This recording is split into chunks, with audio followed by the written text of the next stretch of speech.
Hi student, today I am going to discuss the electric dipole. Class 12 physics. Topic is electric dipole. Electric dipole होता क्या है, उसकी definitions क्या हैं, उससे रिलेटेड न्यूमेरिकल्स कैसे आते हैं, इस टॉपिक में हम लोग डिस्कस करेंगे। बहुत आसान सा टॉपिक है। एक एक टॉपिक जो भी आपको बताया जा रहा है उसको अच्छे से आप समझें और उससे जो न्यूमेरिकल्स हैं, बुक आप एनसीईआरटी या जो भी आपके पास बुक है उस बुक से उस न्यूमेरिकल्स को सॉल्व करें। है क्या? Our topic is electric dipole. Electric dipole होता क्या, देखते हैं।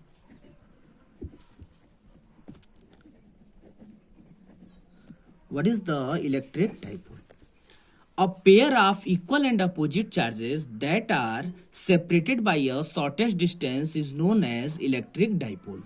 Means, suppose a charge minus q is here, a point charge minus q is here, and after from that charge, a very small distance, at a very small distance, another charge plus q situated here. Means definitions मैंने बताया कि a pair of equal and opposite, एक pair हमने लिया equal और opposite charges का, minus q charge है plus q charge है, एक पेयर बन गया किससे? इक्वल और अपोजिट चार्ज का पेयर बना। Opposite charge that are separated by a short distance. अब ये एक छोटे से स्मॉल डिस्टेंस मैंने लिया, 12 डिस्टेंस पे ये सेपरेटेड है, is known as an electric dipole. इसी को, इस सिस्टम को जहां पे माइनस दो चार्ज हमारे, एक माइनस क्यू चार्ज और एक उसी के इक्वल प्लस क्यू चार्ज, एक स्मॉल डिस्टेंस पे अगर सेपरेटेड है, रखे गए हैं, तो उसको हम लोग क्या बोलेंगे? इलेक्ट्रिक डाइपोल बोलेंगे। ये दो एग्जांपल हो गए इलेक्ट्रिक डाइपोल के। अब हम लोग ये समझेंगे कि कुछ एग्जांपल्स और भी हम ले सकते हैं कि आप केमिस्ट्री में पढ़े होगे, HCl पढ़ा होगा, HCl। तो एक हमारा H प्लस मॉलिक्यूल्स है, सॉरी आयन है, और हमारा क्लोरीन माइनस आयन है, दोनों एक डिस्टेंस पे यहाँ पे सिचुएटेड है, सेपरेटेड है। इस सिस्टम को हम क्या बोल सकते हैं? डाइपोल बोल सकते हैं, इलेक्ट्रिक डाइपोल बोल सकते हैं, क्योंकि इस पे इलेक्ट्रिक चार्ज है। तो ये होता है इलेक्ट्रिक डाइपोल का डेफिनेशन। और आप डेफिनेशन ले सकते हो, HF ले सकते हो, और आप H2O भी ले सकते हो कि H2O में H प्लस और OH माइनस दो हमारे आयंस हैं, एक स्मॉल डिस्टेंस पे हैं, तो इसको हम लोग क्या बोल सकते हैं? ये भी हमारा डाइपोल है। थोड़ा सा यहाँ ध्यान देना होता है कि कुछ बच्चे डाइपोल्स के माइनस और प्लस क्यू लिखते समय थोड़ा सा कंफ्यूजन क्या हो जाता है कि हमेशा, कहीं गलती नहीं है वो, लेकिन एक सिस्टम है कि कैसे आप इसको रखोगे। सबसे पहले माइनस क्यू चार्ज को रखते हैं, उसके बाद से जब सिस्टम बनाते हैं तो इधर प्लस क्यू चार्ज रखते हैं। कई बार बच्चे भूल जाते हैं, प्लस इधर माइनस इधर कर रहे थे। एक लाइन पे हमने पढ़ा हुआ था कि माइनस ऐसे जो बढ़ते थे पॉजिटिव डायरेक्शन में हम लोग इंक्रीज करते हैं, तो ऐसे माइनस क्यू चार्ज है, प्लस क्यू चार्ज है, दो इक्वल और अपोजिट चार्ज हैं कि स्मॉल डिस्टेंस पे रखे गए हैं, मीन्स सिचुएटेड है एट ए स्मॉल डिस्टेंस। इसी को हमने क्या नाम रखा? इलेक्ट्रिक डाइपोल बताया। ठीक है। अब एक और टॉपिक होता है कि इलेक्ट्रिक डाइपोल मोमेंट क्या होता है। What is the electric dipole moment? इसको समझते हैं। इलेक्ट्रिक डाइपोल मोमेंट क्या होता है, थोड़ा सा समझते हैं। इलेक्ट्रिक डाइपोल मोमेंट क्या है? The product of magnitude of one charge and the distance between the charges is called magnitude of electric dipole moment. मतलब ये कि हमको क्या करना है? Product of magnitude of one charge, हमारे पास दो चार्ज हैं, एक तो माइनस क्यू चार्ज है यहाँ दिखाई दे रहा है, एक प्लस क्यू चार्ज है। अब हमको करना क्या है कि product of magnitude of one charge, किसी एक चार्ज को ले लो, लेकिन क्या आपको लेना है? मैग्नीट्यूड लेना है। इसको हम लोग डिनोट करते हैं स्मॉल पी से। आपको क्या लेना है? मैग्नीट्यूड लेना है किसी एक चार्ज का। आप तो माइनस क्यू चार्ज का लो या प्लस क्यू चार्ज का लो। डेफिनेशन एक बार और मैं बोलता हूं, the product of magnitude of one charge and the distance between the charges is called the magnitude of electric dipole moment. तो मैंने पी ले लिया, यहाँ पे कोई एक चार्ज ले लेते हैं, या तो माइनस क्यू या तो प्लस क्यू। मैग्नीट्यूड लेना है तो क्यू ही लेंगे, क्यू हो गया। And charge and distance between the charges, और उस चार्जेस के बीच की डिस्टेंस को मैं बता दे रहा हूं आपको, 12 मैंने यहाँ पे लिया हुआ था, 12 ही हम लोग लेंगे हमेशा, 2 और 12 लेंगे। बाद में आप लोग सोच रहे हो कि 12 सर ने क्यों ले लिया, एल भी ले सकते थे। तो ये बाद में हमारा यूज इसका पड़ता है कि कहीं सेंटर से डिस्टेंस लेना होता है तो एल ए हो जाता है, एल ए हो जाता है। मीन्स अपने सुविधा के लिए हम लोगों ने क्या ले लिया? 12 ले लिया, जो कि बहुत स्मॉल है। तो जो पी की वैल्यू होगी, पी मीन्स डाइपोल मोमेंट की जो वैल्यू होगी, one charge magnitude of one charge and distance between charges. तो डिस्टेंस बिटवीन चार्जेस क्या है? 12 है। तो P को हम लोग डिनोट करेंगे Q इंटू 2L, तो इसको लिख लेंगे 2QL। यह एक फार्मूला हो गया। स्केलर मैग्नीट्यूड हो गया किसका, इलेक्ट्रिक डाइपोल मोमेंट का। लेकिन इलेक्ट्रिक डाइपोल मोमेंट क्या होती है, वेक्टर क्वांटिटी होती है। कौन सी क्वांटिटी होती है, वेक्टर क्वांटिटी होती है। अब बात करते हैं, ठीक है भाई वेक्टर है तो वेक्टर फॉर्म में कैसे लिखेंगे, तो ये तो P हो गया हमारा। अब देखो यहाँ पे हमने देखा कि दो चार्जेस है, एक माइनस क्यू एक प्लस क्यू चार्ज है, बीच में डिस्प्लेसमेंट इनका कितने का है, 2L का है। अब ये वेक्टर हम लोग यहाँ से लेंगे, वेक्टर डिस्प्लेसमेंट लेंगे किनके, दो चार्जेस के बीच में। तो यहाँ पे मैंने लिखा P इक्वल टू 2QL को हमने वेक्टर फॉर्म में ले लिया, वेक्टर डिस्प्लेसमेंट बिटवीन चार्जेस। तो ये हमारा हो गया इलेक्ट्रिक डाइपोल मोमेंट। फॉर्मूला क्या हो गया, P इक्वल टू 2QL। फिर हम बात करते हैं कि ठीक है ये तो हमारा इलेक्ट्रिक डाइपोल मोमेंट हो गया, वेक्टर क्वांटिटी हो गई। तो जो भी वेक्टर होती है उसकी एक स्पेसिफाइड डायरेक्शन होती है, तो इसकी डायरेक्शन माइनस क्यू से प्लस क्यू चार्ज की तरफ क्या होगी, इलेक्ट्रिक डाइपोल मोमेंट की डायरेक्शन होगी। और एक चीज हमको क्या जानना है कि इलेक्ट्रिक डाइपोल मोमेंट जो वो है वेक्टर क्वांटिटी है, whose direction is along the line joining two charges. Line joining two charges, इसका मतलब क्या हुआ कि ये हमारे दो चार्जेस हैं। अब ये नहीं कि एक हमारा माइनस क्यू चार्ज यहाँ पे है, प्लस क्यू चार्ज यहाँ पे है, तो कैसे भी डायरेक्शन ले लेंगे, नहीं, इनको जो लाइन ज्वाइन कर रही होगी इन दोनों चार्ज को, इसके अलांग क्या होती है, पी की डायरेक्शन होगी। हमेशा याद रखना जो भी लाइन ज्वाइन करेगी, अगर हमारा प्लस क्यू चार्ज यहाँ पे होगा तो इस डायरेक्शन में क्या हो जाएगा, ये पी की डायरेक्शन हो जाएगी। मीन्स जो दो चार्ज को लाइन ज्वाइन कर रही होगी उसी के अलांग किसकी डायरेक्शन होती है, इलेक्ट्रिक डाइपोल मोमेंट की डायरेक्शन होती है। ये हमने दो टॉपिक अभी समझा। First topic was electric dipole, then after electric dipole moment. फिर हम बात करते हैं कि कुछ क्वेश्चंस इस पे करेंगे। तो एक क्वेश्चन मैं कराऊंगा, एक क्वेश्चन समझा दूंगा, दूसरा क्वेश्चन आपको होमवर्क देने वाला हूं। तो क्वेश्चन एक हमारे पास है, ध्यान समझना है कि चार्ज प्लस माइनस 20 नाइक्रो कूलम, क्या है, एक चार्ज है जिसकी वैल्यू है प्लस माइनस 20 नैनो कूलम, और charge plus minus 20 nano coulomb are separated by 5 millimetre. उसको कितने डिस्टेंस पे हमने रखा है, 5 मिलीमीटर पे। मीन्स यहाँ 12 की वैल्यू मैंने ले लिया 5 मिलीमीटर। ध्यान समझने, एक बार और क्वेश्चन पढ़ देता हूँ, क्वेश्चन आप लिख लेना, मैं एक बार डिटेक्ट करता हूँ question. Charges plus minus 20 nano coulomb are separated by 5 millimetre, calculate the magnitude and direction of dipole moment. आपको क्या कैलकुलेट करना है, magnitude P, magnitude dipole moment का कितना होगा और इसकी डायरेक्शन क्या होगी।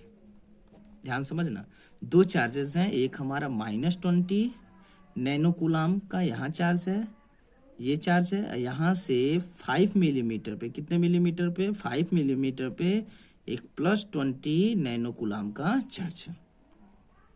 अब आपको क्या करना है, इन दोनों चार्ज जो हमारा एक सिस्टम बना लिए, एक डाइपोल बना लिए, इस डाइपोल का मोमेंट कितना होगा, पहला क्वेश्चन, और उसकी डायरेक्शन क्या होगी, दूसरा क्वेश्चन। बहुत आसान सा क्वेश्चन है, आप डायरेक्ट फार्मूले से कर सकते हो। P equal to 2QL apply करो, please apply the formula P equal to 2QL। तो सबसे पहले यहाँ मिस्टेक कहाँ हो जाती है, बार बार आपको क्लास 9 से ही बताया जाता है, कोई भी क्वेश्चन हम लोग सॉल्व करेंगे तो सबसे पहले यूनिट चेक करना होता है। फिर मैं एक बार और बता रहा हूँ कि यूनिट हम चेक कर लेंगे। तो Q की वैल्यू रखते हैं मैग्नीट्यूड की, तो 20 नैनो कूलम है, तो इसको आप तुरंत कूलम में चेंज करोगे, 20 इंटू 10⁻⁻9 कूलम। L की वैल्यू मीन्स 2L की जो वैल्यू है वो कितनी है, 5 मिलीमीटर, इसको आप मीटर में चेंज कर लोगे, 5 इंटू 10⁻³ मीटर। अब यहाँ से P की आप वैल्यू निकाल लोगे, P की वैल्यू कितनी हो जाएगी, 2L इंटू Q, और 2L मीन्स ये वैल्यू है, Q की वैल्यू ये है, मल्टीप्लाई आप कर लोगे, आंसर आ जाएगा। आंसर आपका आएगा, P की जो वैल्यू होगी 10⁻⁻10 कूलम इंटू मीटर। एक चीज़ और मैं बता दूं आपको, इस यूनिट क्या होगी, तो यूनिट एक हम चेक कर लेते हैं कि P की जो थी वैल्यू क्या थी, 2QL था, Q का यूनिट क्या होगा, कूलम, L की यूनिट क्या होगी, मीटर। तो आप कूलम इंटू मीटर इसकी यूनिट होती है, क्या होगा, कूलम इंटू मीटर। Q की यूनिट कूलम, लेंथ की यूनिट मीटर, याद कर लेना। तो यहाँ से भी इसकी वैल्यू हो जाएगी 10⁻⁻10 कूलम इंटू मीटर। अब क्या करना है, sorry, P equal to 10⁻⁻10 coulomb into metre, ये हमारा आंसर आ गया। उम्मीद है आपको समझ में आ रहा होगा। फिर हम लोग आगे बढ़ते हैं, अब देखते हैं अगला पार्ट हमारा क्या है। एक क्वेश्चन मैं देता हूं आपको, ट्रायंगल के फॉर्म में। बहुत अच्छा क्वेश्चन है, बहुत फेमस क्वेश्चन है, कंपटीशन लेवल का क्वेश्चन है। इस क्वेश्चन को हम लोग देखते हैं। क्वेश्चन क्या है, एक ट्रायंगल है, यहाँ पे मैं दिखा रहा हूँ आपको क्वेश्चन क्या है। ये क्वेश्चन है, एक राइट एंगल ट्रायंगल है जिसकी दो साइड हमारी क्या है, सेम है। ऐसे एक क्वेश्चन है, ट्रायंगल आपको दिख रहा होगा। यहाँ पे माइनस क्यू, यहाँ पे +2q, यहाँ पे -q। एक और क्वेश्चन में एक ये होमवर्क हो जाएगा आपका, जो दूसरा क्वेश्चन होगा। पहला तो मैं सॉल्व कर दे रहा हूँ, second question is homework question. ये है आपका ये D, this is D, this is D means equilateral triangle है। This is -q, this is +2q और दिस इज -q। अब क्या करना है, ये फर्स्ट पार्ट मान लो, ये सेकंड पार्ट हो गया। सेकंड पार्ट खुद सॉल्व करना है, फर्स्ट पार्ट मैं आपको हिंट कर दे रहा हूँ होगा कैसे सॉल्व। क्वेश्चन है कि 3 charges are placed as shown in the figure. 3 charges हैं, -q, +2q, -q। यहाँ भी सेम चार्जेस हैं। ये this distance is d, this distance also d। कर रहा है फाइंड डाइपोल मोमेंट। आपको क्या फाइंड आउट करना है, डाइपोल मोमेंट। देखने से लग रहा है -q, +2q, -q। अब यहाँ डाइपोल का फॉर्मेशन हो रहा है कि नहीं हो रहा है, पहले तो हमें ये चेक करना पड़ेगा कि here the formation of dipole or not. तो सबसे पहले हम लोग चेक कर लेंगे कि डाइपोल का फॉर्मेशन हो रहा है या नहीं। तो इसको हम चेक करते हैं, कैसे चेक करेंगे समझते हैं। ये -q चार्ज है तो इसके लिए एक +q चार्ज चाहिए। ये भी -q चार्ज है, यहाँ एक +q चार्ज है। यहाँ पे 2 डाइपोल है, मोमेंट है, और दोनों की डायरेक्शन हम लोग देख लेंगे। डाइपोल मोमेंट की डायरेक्शन क्या होती है, -q टू +q। एक यहाँ पे अगर मैं डायग्राम बना दूं तो एक -q और इसके साथ यहाँ पे एक +q, ध्यान समझना। फिर इसको थोड़ा हट के मैं बना देता हूँ, दूसरा यहाँ +q और एक यहाँ पे क्या है, -q है। एक डाइपोल की तो डायरेक्शन इधर हो गई, P1 मान लो, और एक डाइपोल की डायरेक्शन फिर इस डायरेक्शन में हो गई, P2 मान लो इसको। मतलब यहाँ 2 डाइपोल हैं, एक इसके अलॉन्ग है और दूसरा डाइपोल हमारे इस डायरेक्शन में है। समझ में आया, 2 डाइपोल एक दूसरे के परपेंडिकुलर है, एक ऐसे डाउनवर्ड है और एक इस डायरेक्शन में। ध्यान समझना, एक डाउनवर्ड है, एक इस डायरेक्शन में। एंगल कितना बना रहा होगा, 90 डिग्री। तो एक हमारा P1 और दूसरा क्या हो गया, P2। बट दोनों के मैग्नीट्यूड सेम होंगे क्योंकि ये भी -q +q से बना है, ये भी -q +q से फॉर्म हुआ है। अब इसको सॉल्व कर लेते हैं। तो जो P1 की वैल्यू होगी वो D दोनों डिस्टेंस सेम है, तो P1 की जो वैल्यू होगी, मैग्नीट्यूड में निकाल रहा हूँ, जो P1 की वैल्यू होगी वो कितनी होगी, 2ql। तो 2ql, तो यहाँ पे 2 के जगह पे 2l के जगह पे d है, डिस्टेंस लेते हैं तो यहाँ पे क्या हुआ, d दे दिया है। तो हम लोग जो फार्मूला जानते हैं P का 2l × q, तो बट 2l के प्लेस पे क्या है, d है और q हमारा q है। तो P को हमने देख लिया, जो P की वैल्यू है वो है d × q या qd हो जाएगा। सेम जो दूसरा हमारा P बनेगा वो भी क्या होगा, qd ही होगा। P की वैल्यू क्या हो जाएगी, q × d ही होगी। अब 2 हमारे डाइपोल परपेंडिकुलर है एक दूसरे से, एक ये डाइपोल दूसरा ये डाइपोल, दोनों एक दूसरे क्या है, परपेंडिकुलर है। तब इनका रिजल्टेंट डाइपोल हम लोग निकाल लेंगे सीधे सीधे। आप वेक्टर में पढ़े होगे a² + b² + 2ab cos theta, r की वैल्यू होती है। तो यहाँ इन दोनों डाइपोल का जो रिजल्टेंट डाइपोल होगा उसको मैंने कैपिटल P से डिनोट किया। इसकी वैल्यू हो जाएगी P1 + P2, but P1 P2 are same, this is P। तो यहाँ से हम लोग वैल्यू निकाल लेंगे, तो ये हो जाएगा, जो P का मैग्नीट्यूड हो जाएगा √P² + P²। क्यों, क्योंकि a² + b² + 2p² cos 90 होगा। एक्चुअली देखा जाए तो ये वाला टर्म क्या हो जाएगा, 0 हो जाएगा। तो इस P की वैल्यू हो जाएगी √2p²। P हम लोग बाहर ले लेंगे, √2 हो जाएगा। और जो P की वैल्यू अभी मैंने निकाला क्या है, qd है, तो यहाँ पे लिख लेंगे q × d और √2, ये हमारा q × d √2, ये किसकी वैल्यू हो गई, P की वैल्यू हो गई। तो यहाँ से हम लोगों ने सॉल्व कर लिया। ये हमारा वीडियो था, इसको आप सॉल्व कर लोगे, वैल्यू चेंज करके भी एक बार ट्राई कर लेना। और नेक्स्ट वीडियो हम लोग मिलेंगे नेक्स्ट टॉपिक के साथ, इसको आप सॉल्व कर लेना। फिर हम लोग नेक्स्ट वीडियो पढ़ते हैं। उम्मीद रहेगी कि आप वीडियो देख रहे हो, पढ़ रहे हो, और अच्छे से पढ़ना, वीडियो देखना, जो क्वेश्चन दिए जा रहे हैं होमवर्क करना है। घर पे बैठ के टाइम पास ना करो, इस समय बहुत अच्छा टाइम मिला हुआ है, इसको यूटिलाइज करिए, अच्छे से पढ़िए। कोई प्रॉब्लम हो तो आप जरूर पूछ सकते हैं। Thank you, have a nice day.